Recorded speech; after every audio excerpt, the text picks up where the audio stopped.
Sa mga gusto naman ng kakaibang trip ngayong summer, pwede po kayong dumayo sa Aquamarine Park sa Misamis Occidental para po mag-kayaking, deep sea diving at makipaglaro sa mga dolphin. Narito po ang report.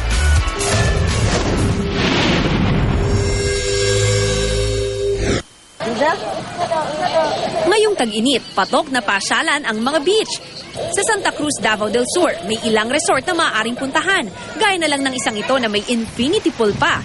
Ang mga chikiting pwede namang maglaro sa kiddie pool. Ang isa pang resort, tubig mula sa bukal ang ipinagmamalaki. Malamig na, ligtas pa dahil wala raw halong chlorine. Pwede ring sumilong sa mga bahay kubo at lasapin ang preskong hangin. Samot-saring gimmick naman ang panlaban ng isang resort sa Samuel Island, Davao del Norte. Tuwing weekend, pwedeng makijamming sa live band o di kaya manood sa nakamamanghang fire dancers. Pwede ring magpalagay ng henna tattoo. Kung trip mo namang manood at makipaglaro sa mga dolphin, ang Misamis Occidental Aquamarine Park ang pwedeng puntahan. Kilala rin ito bilang Dolphin Island. Ang mga dolphin mula sa mga nahuli ng mangingisda na dapat sana kakatayin na pero dinala roon para masagip. They can always call us up and we will buy the dolphins from them.